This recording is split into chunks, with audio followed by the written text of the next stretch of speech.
தனுஷுக்கு phone போட்ட நயன்தாரா.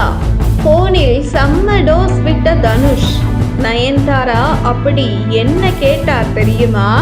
எப்போது நயன்தாரா வாழ்க்கையில் விக்னேஷ் சிவன் உள்ளே வந்தாரோ அப்போது இருந்தே நயன்தாராவுக்கும் தனுஷுக்கும் இடையிலான பிரச்சனை வெடிக்க ஆரம்பித்து விட்டது.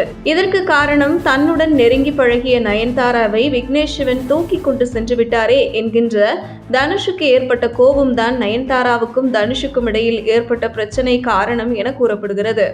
அதே நேரத்தில் ஏற்கனவே நயன்தாரா விக்னேஷ் சிவன் இருவரும் காதலிப்பதை பொறுத்து கொள்ள முடியாத தனுஷ் அவருடைய தயாரிப்பில் நானும் ரவுடிதான் படத்தில் இயக்குனராக விக்னேஷ் சிவன், அதில் நடித்த நடிகை நயன்தாரா இவர்கள் இருவரும் செய்த அட்ராசிட்டி மேலும் தனுஷுக்கு இவர்கள் மீது மிகப்பெரிய கோபத்தை ஏற்படுத்தியிருக்கிறது.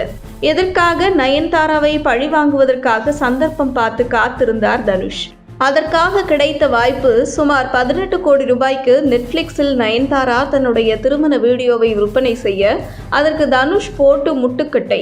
நயன்தாரா இந்த வீடியோவை விற்பனை செய்யும் பொழுது இதில் சம்பந்தப்பட்ட கண்டென்ட்டுக்கு சொந்தமான தயாரிப்பாளர்களிடம் நான் காப்பிரைட்ஸ் கடிதம் வாங்கி வர நெட்ஃபிளிக்ஸ் வலியுறுத்த மற்ற தயாரிப்பாளர்கள் நயன்தாரா கேட்டவுடனே தாராளமாக கொடுத்து விட்டார்கள். ஆனால் தனுஷுக்கும் நயன்தாராவுக்கும் ஏற்கனவே இந்த பிரச்சனையின் காரணமாக நானும் ரவுடிதான் படத்தின் சில காட்சிகளை பயன்படுத்துவதற்கு நேரடியாக தனுஷிடம் கேட்காமல் அவருடைய மேனேஜரிடம் இதற்கு நான் காப்பிரைட்ஸ் கடிதம் கேட்க இது தனுஷ் கவனத்திற்கு செல்கிறது, தனுஷ் கொடுக்கக்கூடாது என்று தெரிவித்துவிட்டார். இந்த தகவலையும் தனுஷ் மேனேஜர் நயன்தாராவுக்கு தெரியப்படுத்துகிறார். இதற்கு நயன்தாரா தனுஷை நேரில் சந்திக்க தனுஷ் மேனேஜரிடம் ஃபோன் செய்து அப்பாயின்மெண்ட் கேட்டிருக்கிறார். அதற்கு தனுஷ் எதற்காக நயன்தாரா என்னை பார்க்க வேண்டும் என்று கேட்க அதற்கு தனுஷ் மேனேஜர் நயன்தாரா தரப்பிலிருந்து திருமண வீடியோவில் நானும் ரவுடிதான் படத்தின் கிளிப்பிங் பயன்படுத்துவதற்கு குறித்து உங்களிடம் பேச வேண்டும் என்று தெரிவித்திருக்கிறார்.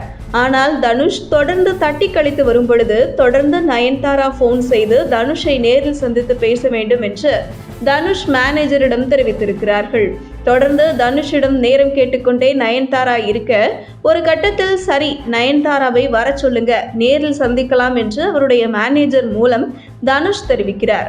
தனுஷ் மேனேஜரும் நயன்தாராவிடம் இந்த விஷயத்தை தெரிவிக்க அதற்கு நயன்தாரா நான் தனுஷை தேடி வந்து அவருடைய அலுவலகத்தில் சந்திக்க மாட்டேன், தனுஷை வந்து என்னுடைய அலுவலகத்தில் சந்திக்க சொல்லுங்க என்று நயன்தாரா போனில் தனுஷ் மேனேஜரிடம் தெரிவிக்க இதை மேனேஜர் மூலம் தெரிந்து கொண்ட தனுஷ் செம்ம டென்ஷனில் நான் உதவி கேட்டு நயன்தாராவிடம் செல்கிறேனா இல்ல நயன்தாரா உதவி கேட்டு என்னிடம் வருகிறாரா, நான் எதற்காக நயன்தாராவை சென்று நேரில் சந்திக்க வேண்டும் என தன்னுடைய மேனேஜரிடம் நயன்தாராவை செம்ம டோஸ் விட்டிருக்கிறார்.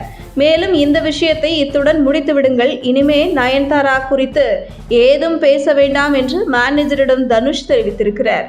அந்த வகையில் ஒருவேளை தனுஷை ஈகோ பார்க்காமல் நயன்தாரா சந்தித்திருந்தால் இந்த பிரச்சனை இவ்வளவு தூரம் பெரிதாகி இருக்காது என்று கூறப்படுவது குறித்து இந்த விஷயத்தில் யார் மீது தவறு உள்ளது, நயன்தாரா மீதா அல்லது தனுஷ் மீதா என்பதை பற்றி உங்களுடைய கருத்துக்களை கமெண்ட் செய்யுங்கள். உங்கள் தின சேவல்.